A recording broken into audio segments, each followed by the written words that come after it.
It's Unbound. My name is Banentle Mtetwa. I'm standing in for Tanda Qobulembeki, who couldn't make it to the show this week, but she'll definitely be back on your screens next week. It's week 3 of the national lockdown with an extension of 2 weeks. I'm really looking forward to what you're going to have to say about that, Nana, and I'm looking forward to doing the show with you today. And tonight we are discussing exports. We're focusing on exports and the importance for development and growth of national economies, because not all countries have the resources and skills required to produce certain goods and services. Nevertheless, countries impose trade barriers such as tariffs and import quotas in order to protect their domestic industries. Companies... Geez, Bells, I really didn't expect the extension. But overall, it's best for us to stay at home and be indoors at all times.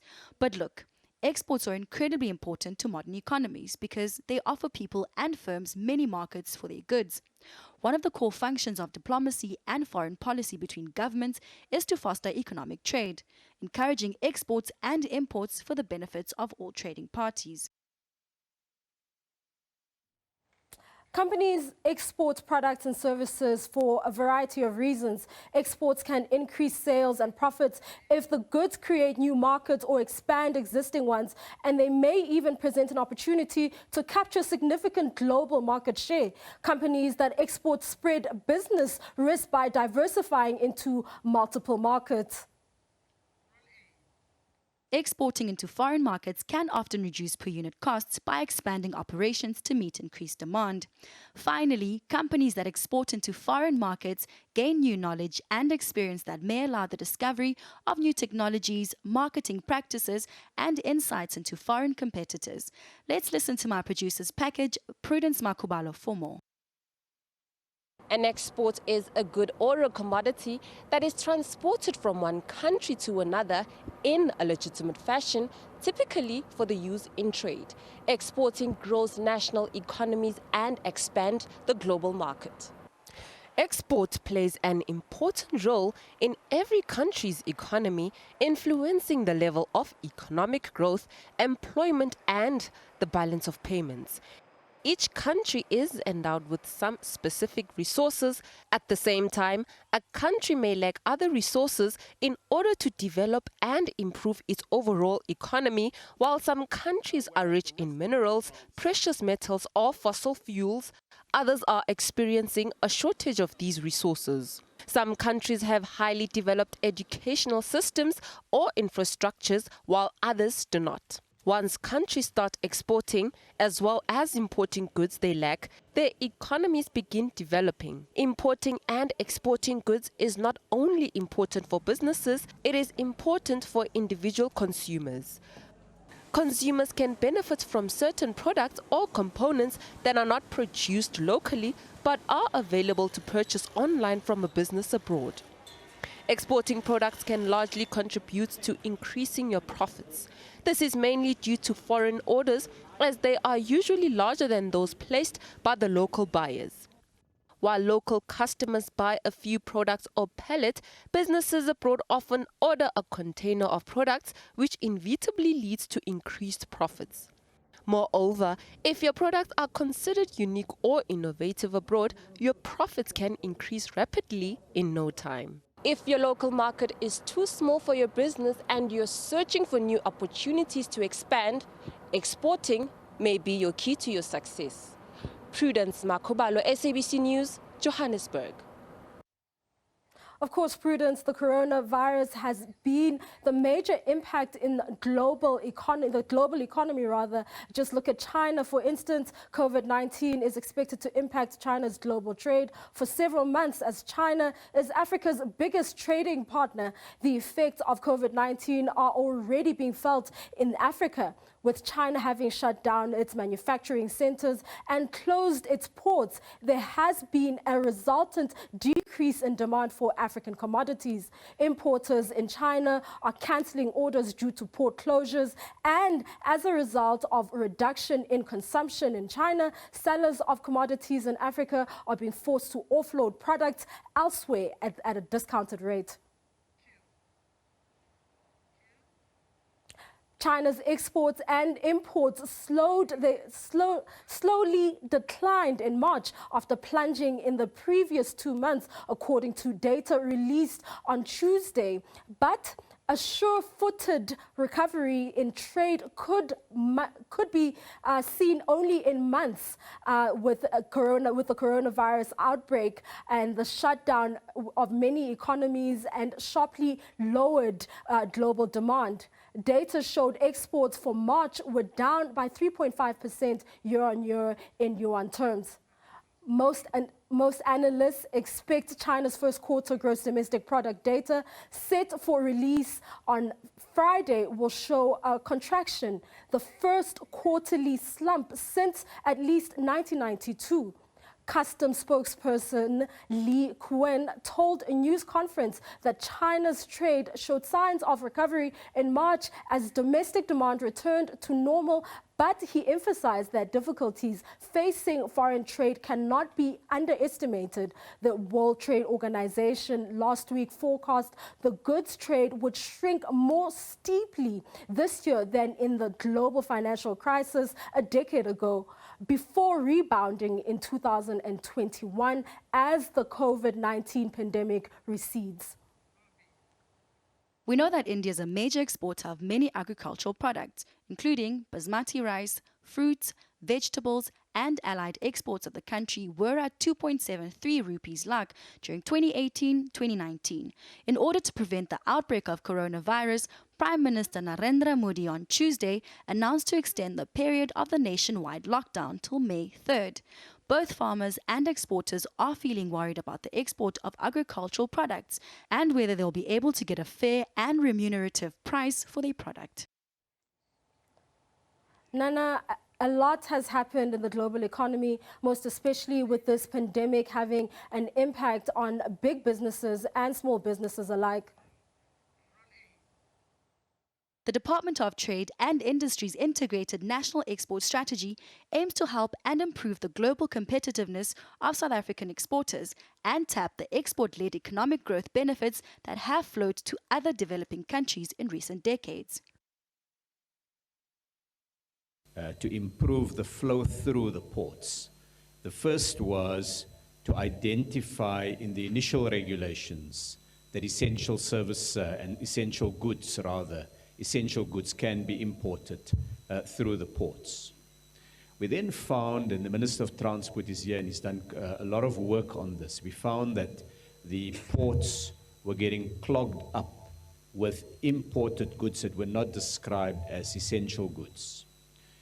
We then amended the regulations to enable the ports to be cleared so that goods can move more quickly through the ports. And now in today's regulations, there will also be provision around those goods that are currently in the harbors, in the ports themselves, being able to leave, to be exported, so that we clear the ports even further. In a surprise move earlier this week, the South African Reserve Bank cut its repurchase rate by 100 basis points to 4.25%, which brought the prime lending rate to 7.75%, effective from the 15th of April this year, with growth expectations revised even lower for this year and bearish inflation outlook for the year ahead. The SARB indicated that it has room for further cuts through to next year. The agricultural outlook, on the other hand, remains bullish, with this year's summer crop harvest expected to go up by 26% rather year-on-year to 16.8 million tons. And the country's largest staple, maize, has also seen an uptick at 14.8 million tons. This will help tame food inflation, with overall headline consumer price inflation expected to remain within the SARB's target range of 3 to 6% in the next 2 years. Let's listen to what the senior agricultural economist at FNB Agribusiness had to say. The South African Reserve Bank cut its repurchase rate by 100 basis points to 4.25%, which brought the prime lending rate to 7.75 effective from the 15th of April 2020. With growth expectations revised even lower for 2020 and bearish inflation outlook for the year ahead, the startup indicated that it has room for further cuts through to 2021. The move bears positive implications for producers in the agricultural sector, whose total debt has been on a consistent upward trend, topping 169 billion in 2018. Total agricultural debt in the 5 years to 2018 increased by 45% and was 6% higher year-on-year from the 2017 levels, with commercial banks and land bank accounting for 60% and 29% respectively of the total. Much of the debt accumulated due to several drought periods that interrupted output and caused massive financial stress on producers. The reduced debt servicing cost will go a long way in alleviating pressure on the agricultural sector.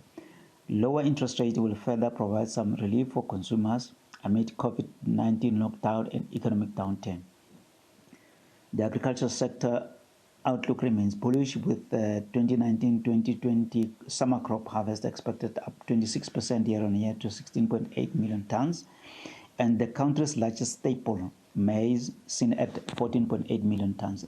This will help tame food inflation, with overall headline inflation expected to remain within the SARB's target range of 3 to 6% in the next 2 years. More economics Unbound coming up after this short break. Stay with us.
And we're back, and we're going to be looking at the wine industry, and we're going to be speaking to someone from the wine industry just to unpack some of the things that have been happening economically in the country this week.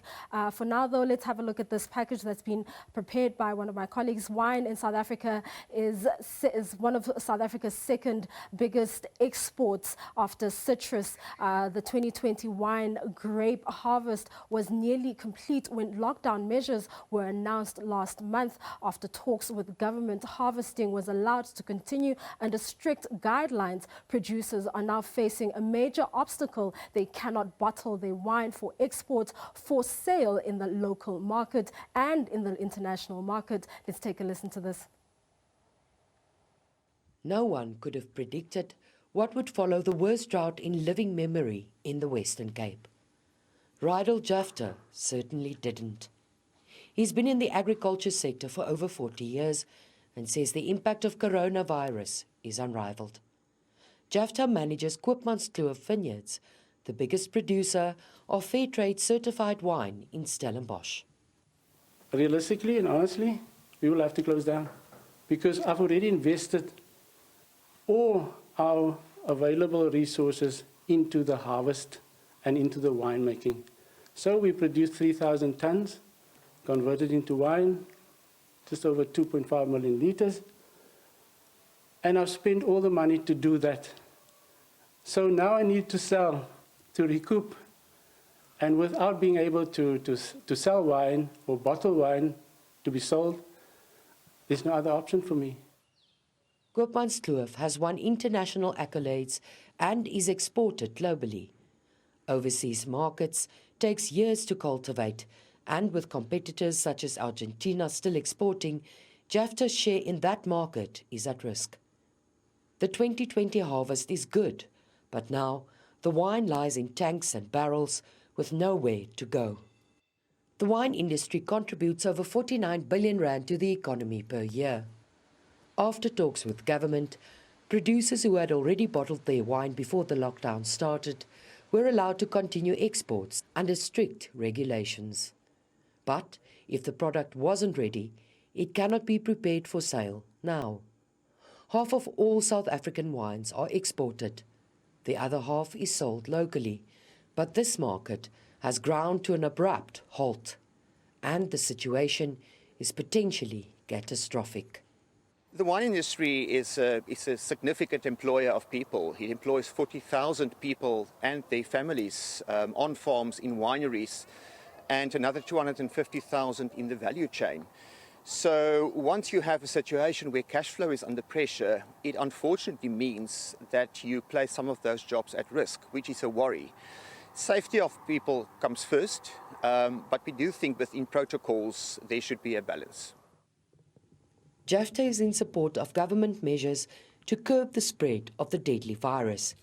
But, he says, for the sake of any kind of future, there needs to be a carefully considered balance. Mariska Botha, SABC News, Stellenbosch.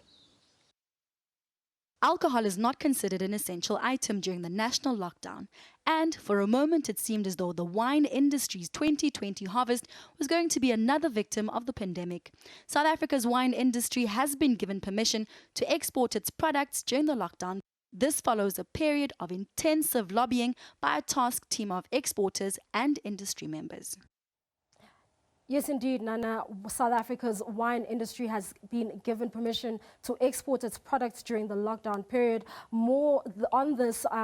For more on this, we speak to Dirk Harris, who is a director of exports at Tamasa Wines. Thank you so much for joining us, Dirk. The wine industry has been dealt a heavy blow really by these regulations, by the national lockdown, as well as, if our government hadn't lifted that export of some alcoholic beverages. Please talk to us about how this is going to affect the industry. Good evening. Yeah, so exports are still very slow. It's still very difficult to get wine out of the country, especially for exporters that focus on exporting to African countries or sub-Saharan Africa by road transport, because we have to export via ports. That being said, there's also a big backlog at ports with cargo coming in and cargo going out, and shipping schedules being disrupted. Wine also has to be analyzed for export, and the labs that do the analysis are currently only open on certain days. So it's still not easy to export. And then depending on which country you send to, you might have to do additional labels on your wines, which can't currently be printed. So it's not like it's easy at the moment to export either. The transport regulations are also quite difficult, the transporting of wine, so it's still tricky to sell wine. I see. Talk to us about some of your affiliates. Have you had any of them complaining about cancellations? I know when I was reading for this topic, I read something about cancellations within the first week because the South African market couldn't really meet or deliver to the international market. Have you heard anything along these lines? Yeah, there's definitely a lot of cancellations or holding back of shipments going to other countries that also have lockdowns. So it's definitely impacting the entire market, both export from our side and import in countries that are also implementing lockdown procedures. And what are the risks with regards to losing access to those markets? And, I mean, we understand that, if consumers cannot get one product, they're obviously more inclined to look for another product elsewhere. Talk to us about those supply chains and those relationships and what the difficulties of actually having to rebuild them if they are broken. Yeah, so South Africa is the 9th largest exporter of wine internationally. So there's a lot of competition, especially from countries such as Chile and Australia and so on. So once we lose our place in a market and it gets replaced by a different wine from another region, it becomes very difficult to get back into that market. It costs a lot. Marketing trips, rebuilding of relationships with retailers and importers in those countries. So yeah, it's definitely detrimental to lose our space on the shelf internationally. Okay. You mentioned something about difficulties with regards to, moving in goods into the rest of the continent. I understand that some of the challenges that the industry is faced with is the harvest period where they've had to halt harvesting. Please talk to us about how some wineries are affected by this. Yeah, luckily within the first 2 or 3 days of lockdown, government ended the lockdown to allow wineries to continue finishing harvest, so that luckily that harvest didn't spoil. But that also gives us the juice. It doesn't give us the final product. The white wines, the 2020 white wines, need to be put into bottle now to continue producing in order to have product to sell through the rest of the year. So yeah, we need to then again ask government to relook legislation to continue finalizing the product. But every step of the way, there's more people involved and a bigger risk of spreading the virus. So it's a difficult balance. Okay. I understand that the industry is unable to sell alcoholic beverages in the country because of some of the regulations that have been put in place by government. However, what does it mean to be able to sell to the international market, even though it's not quite at the level you're usually sending out your goods? It is definitely beneficial that we can export, although it is difficult and it's not at the same level as we used to or that we normally can. It is still an opportunity to sell. But then again, there's only that much finalized product available at the wineries. So you're sitting with a certain amount of stock that you can export, and then you have to start repackaging again. You have to label, you have to bottle, etc. So the benefit is very limited. I see. And how can the smaller players benefit from exporting, and how have they been impacted by these regulations? And do you see them potentially surviving these lockdown constraints? Sure, that's a pretty tricky question. I think the smaller guys, I don't know. I think it becomes more and more tricky for them. They have less of a reserve to rely on in order to get them through the lockdown period. So I foresee a lot of the smaller wineries not being able to sustain themselves through the period, and a lot of that wine that they produced then being just sort of auctioned off at the end of the period, and those brands disappearing. I see. And what do you make of government's measures to assist struggling businesses essentially during this period? Do you feel that government is doing enough to assist struggling businesses? If not, what would you like to see government doing in order to assist these wineries?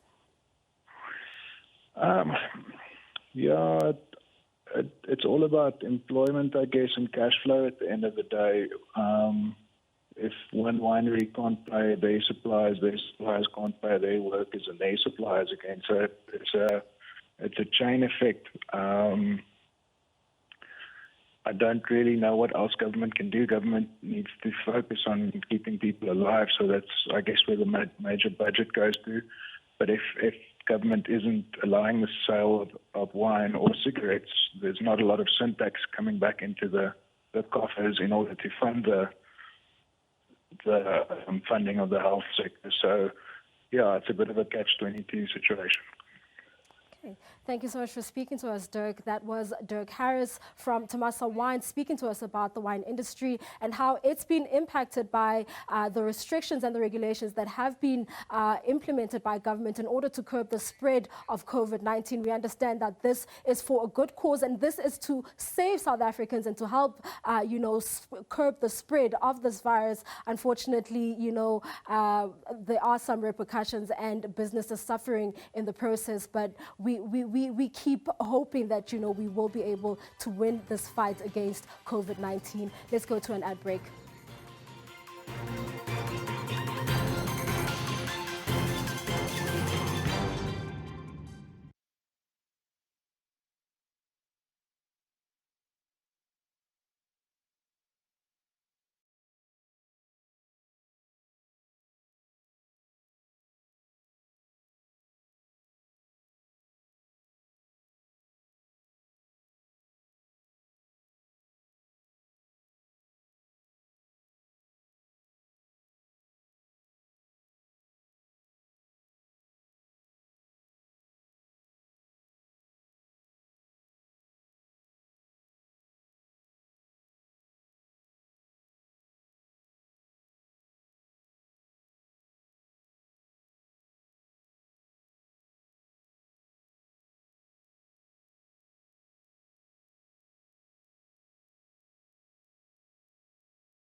In February, 2 avocados could have set you back over 50 Rand, but since the lockdown, the price has relatively come down due to an oversupply of the fruit, and farmers are starting to see the impact. SABC News reporter Tumelo Machogo filed this report.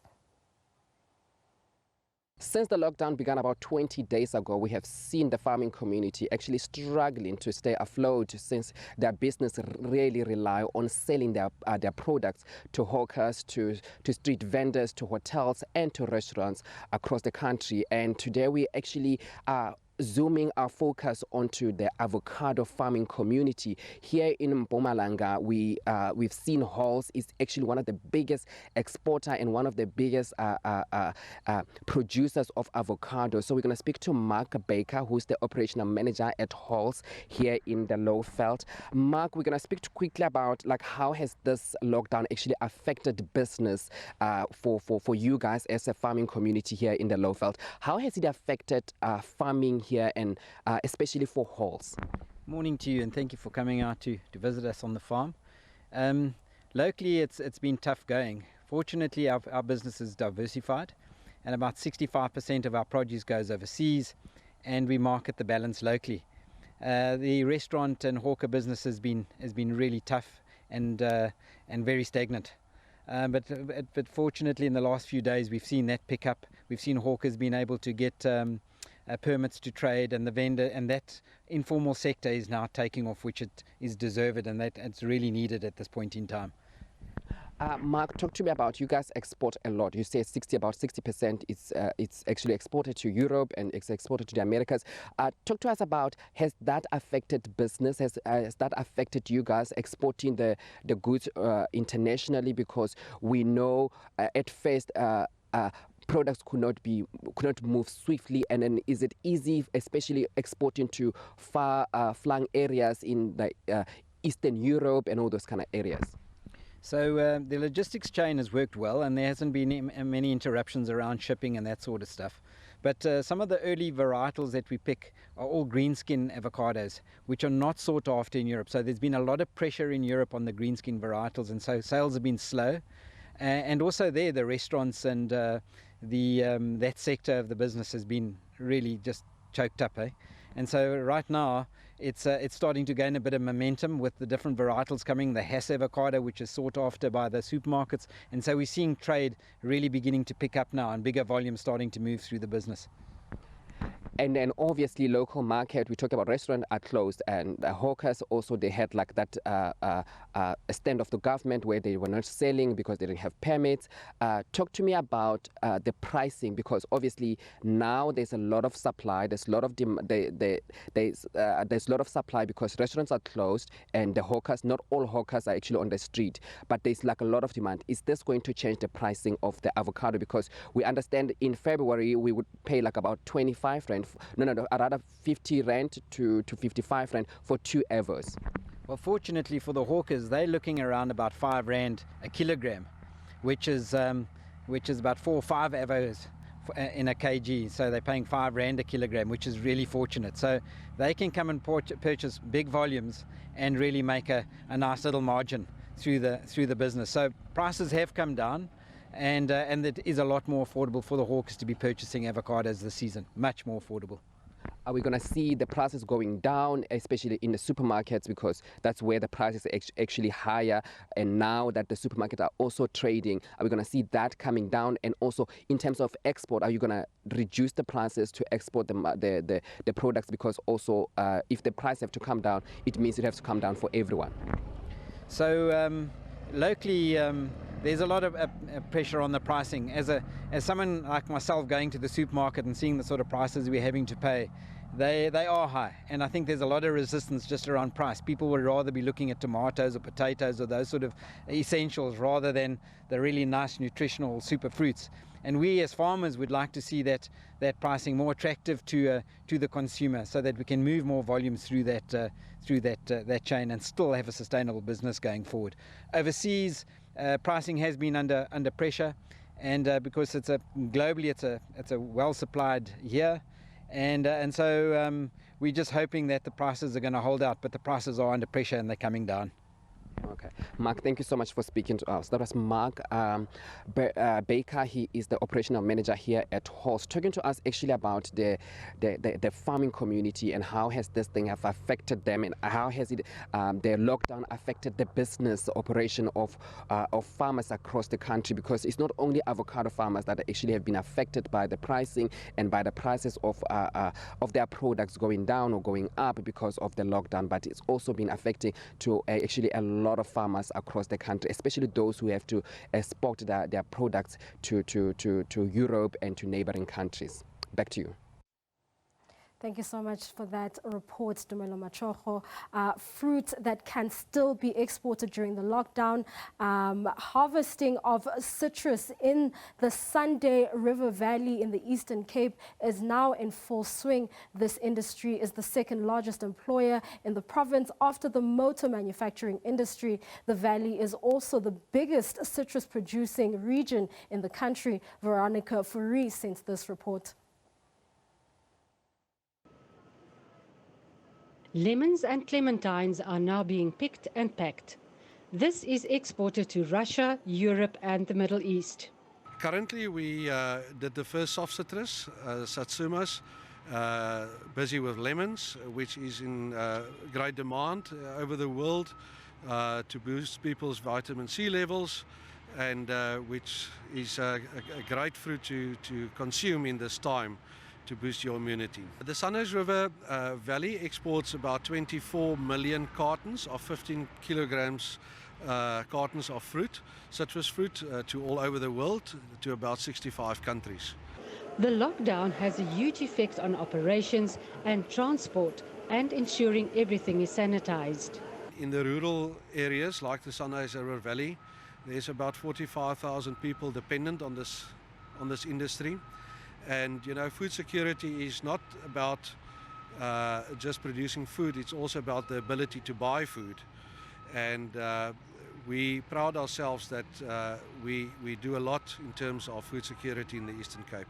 A group of emerging farmers who form the Semunye Trust are proud of the export fruit they produce. It means a lot to me because I was just a worker like 6 months, and then Peter decided to take me permanent without school, without education. I'm very happy because I can provide for my family. I can do everything I want for my family. I can support my other families that's far apart from me. I like to be a trustee because it helps us to help our children and buy clothes for the children and houses for us. The citrus season lasts about 6 months. Hopes are high that the market will be favorable and harbours will function optimally.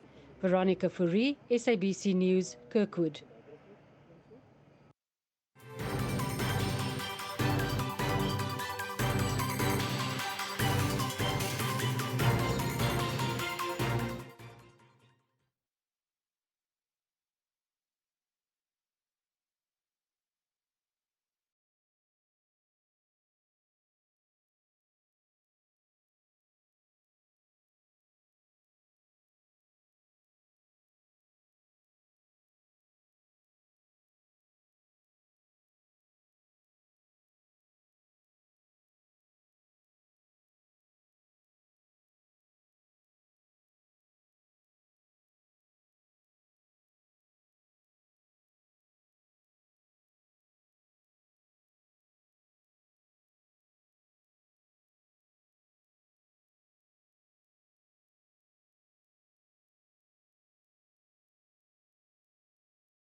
To talk to us about the impact of coronavirus, the impact coronavirus has had on the agricultural sector, I'm joined by Dr. Lita Magingla, who is an agricultural economist with the Land Bank. Good evening, Dr. Magingla. Thank you so much for speaking to us. you know, one of the things that many South Africans are concerned about with coronavirus is food inflation and the fact that, you know, food prices are going to shoot up because of a lack of because South Africa won't have enough food on the shelves to sell. Please talk to us about that and possibly, if you can, you know, try to allay some of those fears. Good evening, Bali. You know, maybe before I come to your question, just to give you a little bit of background. The agricultural sector in South Africa is coming from a number of years of sustained drought. And we experienced within the livestock sector some major disturbances in terms of diseases, particularly the foot and mouth disease, which disrupted the market significantly. So this year is actually supposed to be what you can call a bumper year for the agricultural sector, a bumper season.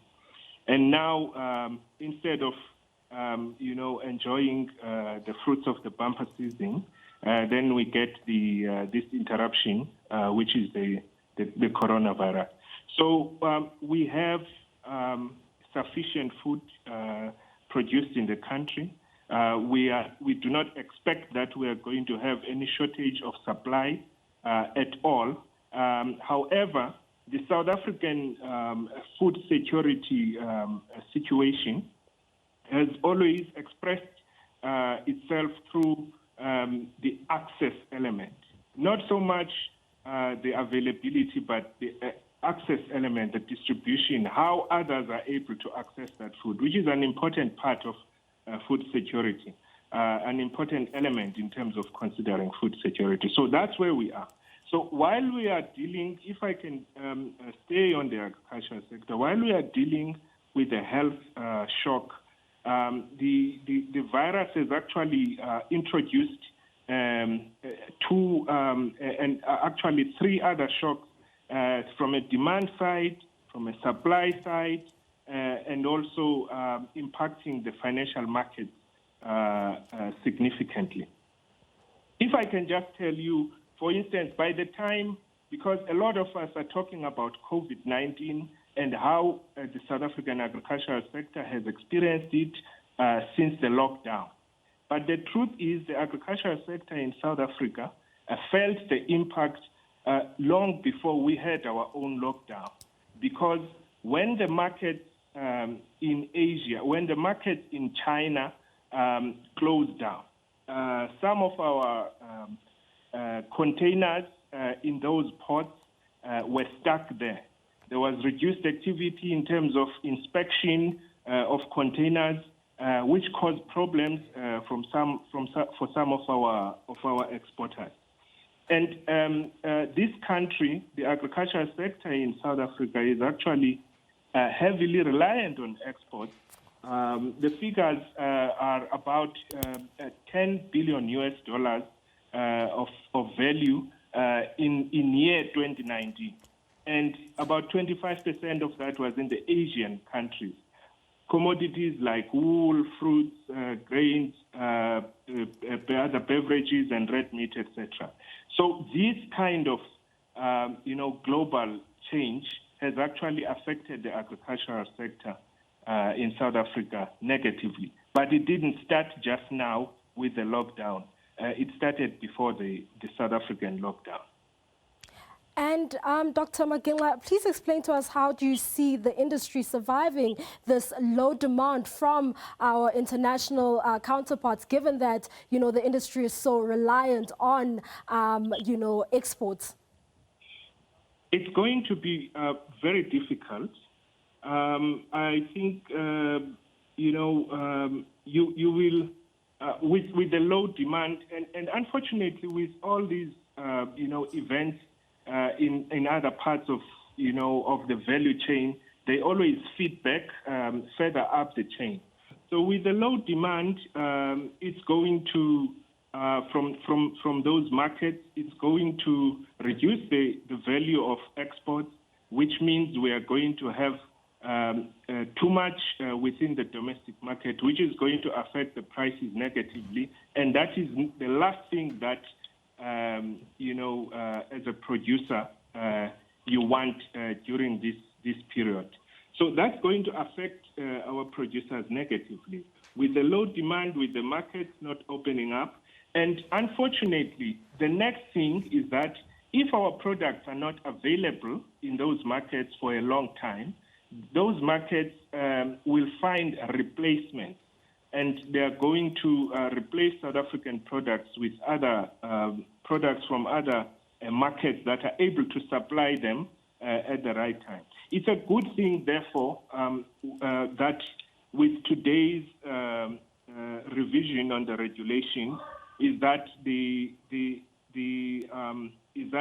is going to be some movement in terms of releasing the pressure on the ports, and all the goods that were stuck at the ports are going to start moving into the warehouses, and also those that are at the warehouses are going to go to the ports, so that by the time we lift the lockdown, at least we have a little bit of movement, and we are going to reduce the congestion. So this is going to hit our producers very badly, because it's happening at a time. The double whammy is that you have products that are exported in large volumes, but you have those that can't even be sold in the local market. Just to give you an example, we did a quick survey in Bali about a couple of weeks ago with some of the industry organizations. While there are most of them, and we were looking at two things: the ability to continue production, and all the activities associated with that, and also just to assess their view in terms of the demand side, both domestically and internationally. And while a lot of them, because with the South African lockdown, our regulations have, for most of the food products, these are considered essential products. So there is no issue there. But when you go to others like timber, wine, etc., you started to, experience challenges there, because those are not considered as essential, commodities. So that's where the challenge is. I see. And with regards to, measures that our government has put in place with regards to assisting, the industry, we understand that the Ministry of Agriculture has set aside 1.2 billion rand, in order to financially give assistance to, distressed farmers and producers. Talk to us about how far that's going to go with regards to assisting farmers during these turbulent times. Well, it's going to go some way in assisting distressed farmers. But, we are going to see, I think, the impact of this COVID-19 disruption on the agricultural sector a little bit further down the line. The inability because with this kind of support, the main thing is that it won't be able to cover all the specific needs for all the producers and for all the industries. And industries and commodity groups will be affected differently. So for something that is applied uniformly, you will have, a limited, support that is provided per entity, and you'll find that some of the critical elements are still left unsupported. So it is a good thing that our government has made this type of relief measure available, but I think there's going to be a need to look at other options as well, not to just put all our hopes on this 1.2 billion. We are going to have to look at what other innovative, support measures we can look at. We're going to have to call on each other within the industry. we are going to have to look at other players across the value chain, not that at the primary production level, to see how what sort of support can be channeled through to make sure that we protect the sustainability of the agricultural enterprise. Okay, thank you so much for speaking to us and for joining us here on Economics Unbound. Unfortunately, we've come to the end of the show, and that was Dr. Lita Magingla from the Land Bank, just giving us perspective and the big picture around the agricultural sector and how COVID-19 is going to impact that industry. From me, Imbalentle Amanyambose, it's goodbye. Utandeka Qubulembeki will be back next week.